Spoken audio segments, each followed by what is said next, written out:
Ya, bismillahirrahmanirrahim. Assalamualaikum warahmatullahi wabarakatuh. Selamat pagi, salam sejahtera bagi kita semua. Di sini saya akan memaparkan tentang tunagrahita. Tunagrahita adalah istilah yang digunakan untuk menggambarkan seseorang yang mengalami keterbatasan atau hambatan intelektual seperti rendahnya IQ, keterlambatan perkembangan, kesulitan belajar, keterbatasan sosial dan emosional, emosi tidak terkendali, atau keterbatasan kognitif.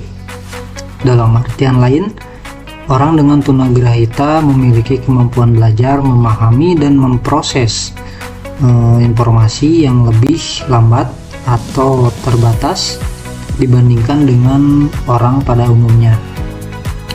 Selanjutnya, tunagrahita ini memiliki kategori 4 kategori ya teman-teman. Ada tunagrahita ringan IQ 50-70, ada tunagrahita sedang IQ 35-49, terus ada tunagrahita berat IQ 20-34, ada tunagrahita sangat berat IQ di bawah 20. Selanjutnya ada penyebab tunagrahita. Di sini penyebabnya antara lain adalah faktor genetik.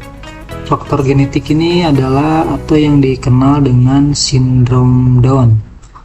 Kelainan kromosom seperti sindrom Down ini adalah kondisi genetik yang dimana terjadi akibat adanya salinan ekstra dari pembawa informasi genetik untuk suatu organisme yang dikenal dengan kromosom 21. Normalnya itu manusia memiliki 46 kromosom yang terdiri dari 23 pasang. Selanjutnya ada gangguan saat kehamilan atau kelahiran seperti gizi buruk atau cedera lahir. Nah, gizi buruk di sini adalah artian malnutrisi ya. Asupan nutrisi yang diterima tubuh tidak seimbang dengan kebutuhannya sehingga masa kehamilan yang dapat mempengaruhi perkembangan otak bayi dan menyebabkan gangguan intelektual. Selanjutnya ada lingkungan.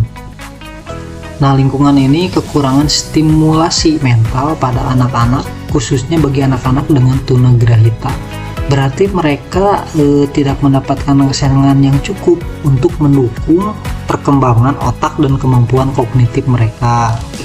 Selanjutnya ada infeksi atau penyakit, misalnya rubella saat kehamilan.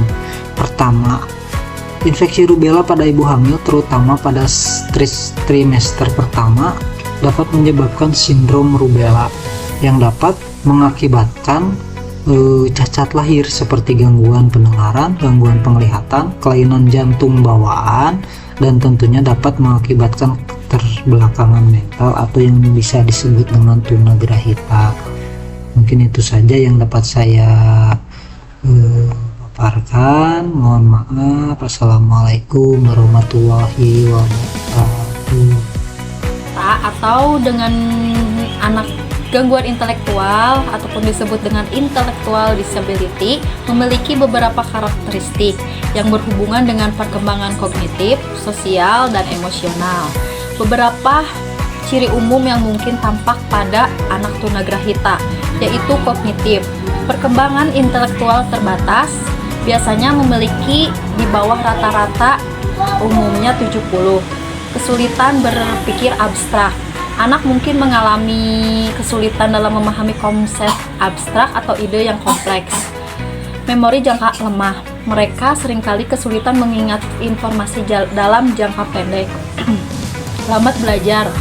Mereka memerlukan lebih banyak waktu untuk memahami informasi atau mempelajari keterampilan baru. Selanjutnya, perilaku sosial. Kesulitan dalam interaksi sosial, mereka mungkin mengalami kesulitan berkomunikasi atau bergaul dengan orang lain, seperti tidak memahami aturan sosial atau isyarat nonverbal. Ketergantungan lebih besar pada orang dewasa. Mereka cenderung memiliki ketergantungan pada dukungan dan bimbingan orang dewasa. Selanjutnya, perilaku emosional, reaksi emosional yang berlebih atau kurang tepat. Anak tunagrahita mungkin menunjukkan reaksi emosional yang tidak sesuai dengan situasi tertentu. Kesulitan mengendalikan emosi, mereka bisa menunjukkan frustasi, cemas, atau marah dengan lebih cepat karena keterbatasan mereka dalam memahami atau mengatasi situasi. Selanjutnya, fisik dan motorik. Koordinasi motorik yang lemah. Anak mungkin mengalami kesulitan dengan tugas-tugasnya, memerlukan keterampilan motorik halus dan kasar, seperti menulis dan olahraga. Lambat dalam mengembangkan keterampilan fisik. Mereka mungkin lebih lambat dalam berjalan, berbicara, melakukan aktivitas lainnya. Pendekatan individualisasi. Pendidikan individual, program ini dirancang secara khusus untuk setiap anak sesuai dengan kemampuan atau kebutuhan mereka. Selanjutnya ada pelibatan keluarga. Keluarga harus terlibat dalam proses pendidikan, baik di sekolah maupun di rumah, agar anak mendekatkan pendekatan yang konsisten. Bismillahirrahmanirrahim. Di sini saya akan memaparkan tingkatan dari keparahan tunagrahita. Yang pertama ada ketunagrahitaan ringan. Orang dengan ketunagrahitaan ringan memiliki IQ antara 50 sampai 70. Mereka dapat belajar keterampilan akademik dasar, tetapi mengalami keterlambatan dalam memahami konsep abstrak atau kompleks. Mereka biasanya dapat berinteraksi sosial, tetapi mungkin mengalami kesulitan dalam memahami aturan sosial yang lebih kompleks. Individu dengan ketunagrahitaan ringan mampu hidup mandiri dengan dukungan minimal. Yang kedua ada ketunagrahitaan sedang, memiliki IQ antara 35 sampai 49. Mereka dapat belajar keterampilan praktis tetapi tidak sampai pada pemahaman konsep abstrak. Mereka dapat melakukan beberapa tugas sehari-hari secara mandiri. Yang ketiga ada ketunagrahitaan berat, memiliki IQ antara 20 sampai 34. Mereka biasanya hanya dapat memahami instruksi sederhana. Mereka mungkin hanya mampu berkomunikasi menggunakan gerakan tubuh atau komunikasi nonverbal. Orang dengan ketunagrahitaan berat membutuhkan bantuan yang signifikan dalam semua aspek kehidupan sehari-hari, termasuk makan, berpakaian, dan kebersihan pribadi. Yang terakhir ada ketunagrahitaan sangat berat. Dengan IQ di bawah 20, mereka mungkin hanya memahami instruksi yang paling sederhana, atau bahkan tidak mampu merespon secara kognitif. Mereka memiliki kemampuan komunikasi yang sangat terbatas. Mereka sepenuhnya tergantung pada perawat dan keluarga untuk memenuhi kebutuhan mereka. Selanjutnya ada dukungan sosial dan keluarga. Keluarga harus memberikan kasih sayang, penerimaan, dan kesabaran. Hal ini penting untuk membangun rasa percaya diri dan membuat anak merasa aman dan dicintai. Orang tua berperan dalam menyediakan lingkungan yang teratur dan stabil. Yang kedua, di sini selanjutnya pentingnya intervensi dini. Ini adalah program-program yang diberikan pada anak-anak usia dini untuk membantu mereka mengembangkan kemampuan dasar seperti komunikasi, motorik, dan keterampilan sosial. Yang terakhir di sini ada kegiatan sosial. Kegiatan ini bisa melalui sekolah inklusif, kegiatan ekstrakurikuler, atau kelompok bermain. Dari materi yang saya paparkan tadi, peran keluarga dalam memberikan kasih sayang kepada anak tunagrahita, membentuk rutinitas dan berpartisipasi dalam pendidikan anak sangat penting. Intervensi dini dapat memberikan kesempatan terbaik bagi anak tunagrahita untuk berkembang secara optimal. Selain itu, melibatkan mereka dalam kegiatan sosial dapat membantu mereka mengembangkan keterampilan sosial yang penting dalam kehidupan sehari-hari. Dengan dukungan sosial dan keluarga yang tepat, anak-anak tunagrahita dapat mencapai kehidupan hidup yang lebih baik di masa yang akan datang. Sekian dari saya, terima kasih. Nah, di sini ada pendidikan bagi anak tunagrahita. Yang pertama itu kelas transisi. Kelas transisi adalah program pendidikan yang dirancang untuk membantu siswa beralih dari lingkungan belajar yang satu ke yang lain, seperti dari pendidikan prasekolah ke sekolah dasar atau dari sekolah dasar ke sekolah menengah. Nah, yang kedua ada sekolah khusus. Sekolah khusus itu adalah institusi pendidikan yang dirancang untuk memenuhi kebutuhan belajar anak-anak dengan kondisi atau kebutuhan tertentu, seperti kebutuhan pendidikan khusus, gangguan belajar, atau kecerdasan luar biasa. Nah, yang ketiga ada pendidikan terpadu.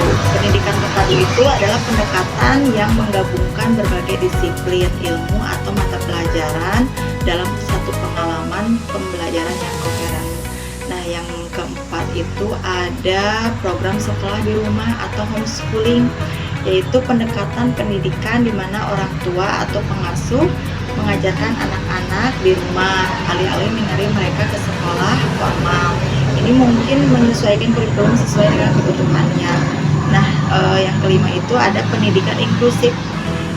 Pendidikan inklusif adalah pendekatan pendidikan yang memastikan semua siswa, termasuk mereka yang memiliki kebutuhan khusus atau disabilitas. Nah, yang keenam itu ada anti rehabilitasi, yaitu fasilitas yang menyediakan program perawatan dan dukungan bagi individu yang mengalami masalah kesehatan mental, kecanduan atau kebutuhan rehabilitas fisik. Nah, di sini ada faktor penyebab dan pencegahan. Faktor penyebab yaitu faktor keturunan, gangguan metabolisme dan gizi, infeksi dan keracunan atau trauma dan zat radioaktif.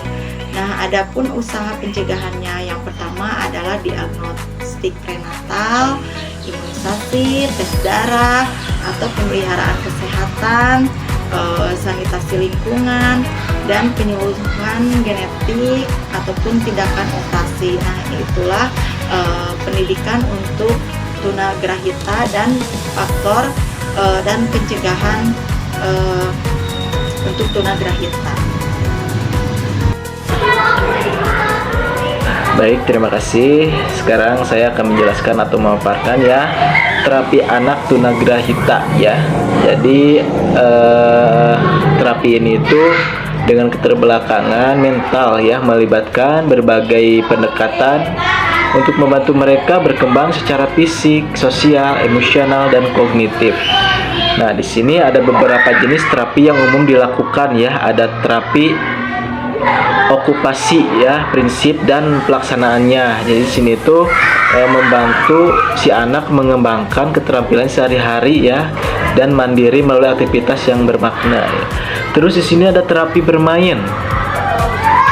Terapi ini tuh menggunakan bermacam permainan ya atau alat permainan untuk membantu anak mengekspresikan diri dan mengembangkan keterampilan sosial seperti dalam kehidupan sehari-hari atau di sekolah bisa dilaksanakan gitu ya. Terus ada terapi musik ya. Jadi terapi musik ini tuh untuk tunagrahita merupakan pendekatan yang sangat bermanfaat dan efektif. Terapi ini menggunakan musik sebagai alat untuk mendukung perkembangan emosional, sosial, dan kognitif anak ya. Dan selanjutnya ada tantangan dan solusi ya. Tantangan seperti di sini diskriminasi dan stigma serta keterbatasan fasilitas pendidikan khusus ya, memang sering dihadapi oleh anak dengan tunagrahita ya. Seperti diskriminasi dan stigma, yaitu anak-anak dengan tunagrahita sering kali menghadapi stigma negatif dari masyarakat gitu, yang dapat menyebabkan mereka itu terisolasi dan tidak diterima gitu ya. Terus di sini ada solusinya, solusi penyuluhan kepada masyarakat untuk meningkatkan kesadaran advokasi kebijakan pendidik inklusif ya. Jadi sangat penting dalam menghadapi tantangan ini, diskriminasikan dan keterbatasan fasilitas pendidik untuk anak tunagrahita.